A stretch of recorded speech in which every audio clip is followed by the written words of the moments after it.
Components of culture media. The culture media which is used for the growing of the plant tissue or plant cell. This culture media will contain so many elements: inorganic element, organic element, plant growth regulator, solidifying agent. Inorganic element are of two type: macro and micro element. Macro element will contain nitrogen, phosphorus, potassium, magnesium, calcium, sulfur. Micro elements: boron, manganese, zinc, copper, molybdenum, nickel, aluminium. Organic elements will include for carbon source, vitamins, nutrient extract, carbon source, sugar, carbohydrates, vitamins, thiamine, riboflavin, ascorbic acid, nutrient extract, yeast extract, potato melt extract, coconut milk, etc. Solidifying agent. Generally, we will use agar as a gelling agent. Okay. Next is types of plant tissue culture. See, type of plant tissue culture is depend on the basis of type of media or on the basis of type of explant. So we will more concentrate on this classification. First is callus culture, apical meristem culture, shoot tip culture, protoplast culture, anther culture, pollen grain culture, embryo culture. Callus culture, then term itself describes that the callus is used for the regeneration of plant. Over here, apical meristem is used, shoot tip is used, protoplast it means the cell without the cell membrane. It will be used. Anther will be used. Pollen grains will be used as a explant. Embryo will be used. Okay. So the first is callus culture. In callus culture, we are using callus as a explant. So, but what is callus? We already discussed in procedure of uh, plant tissue culture.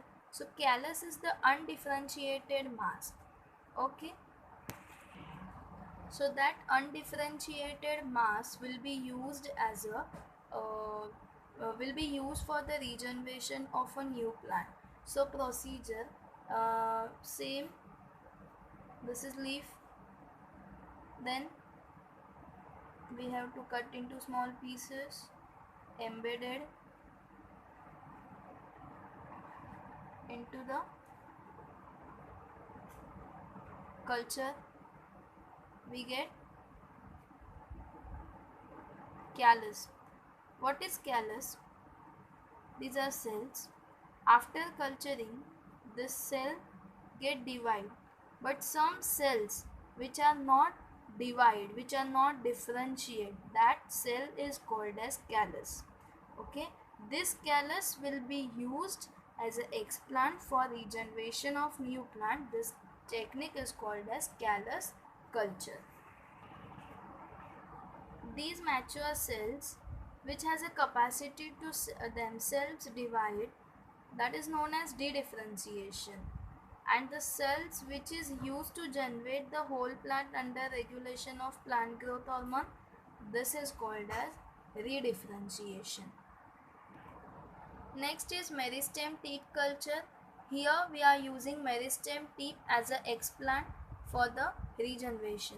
So meristem tip or root or shoot we are taking over here.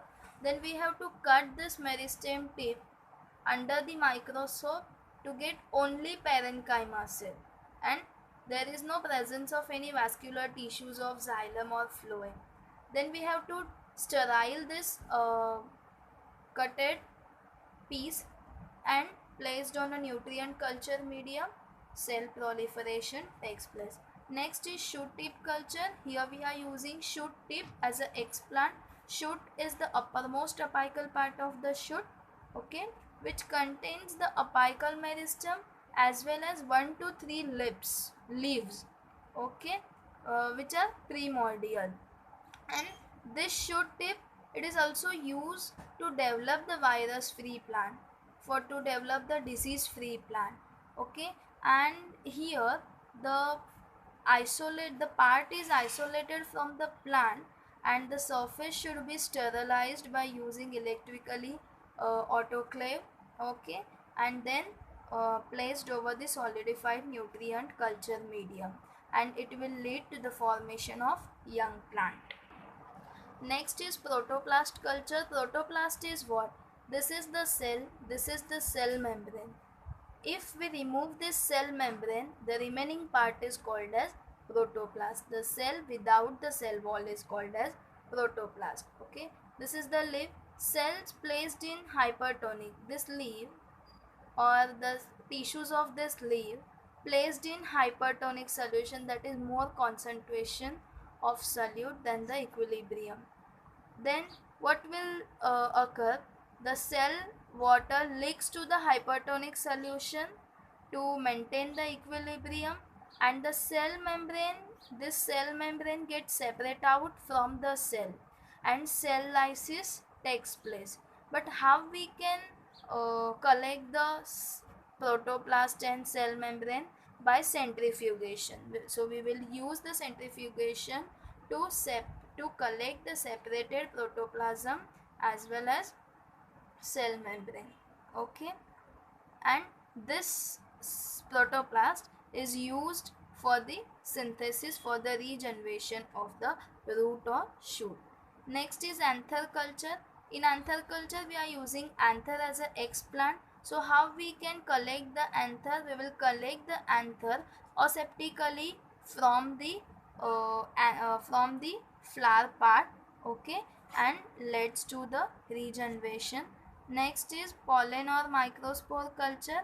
This is the in vitro technique where pollen or microspores are used as a explant, okay, and it should be squeezed out aseptically from the intact anther of the plant of the flower, and we have to place that microspore into the culture medium. So without producing, generally pollen will form male gamete and then develop the haploid embryo, but in this process directly it will form the haploid embryoids or callus tissues. So this is the fast process as compared to the natural one. Applications. So first, production of large number of plantlets. See, as we already discussed, to yield the large quantity as well as good quality, this technique is useful. Then second, somatic hybridization. So somatic hybridization, this is the technique which is used to prepare the genetically improved plant, okay, and that technique is too much critical. So by using this technique we can form the genetically improved plant easily, okay. Next is to develop the virus free, or we can call it as disease free plant and healthy plant by using this technique.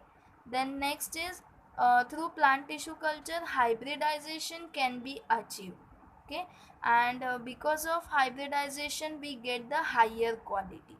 Next is, this is the excellent alternative way for the production of plant derived secondary metabolite, and this is therapeutically very useful, okay, and genetic and metabolic engineering improves the biosynthetic capacity of the cultured cells, okay. This is about the plant tissue culture. Thank you.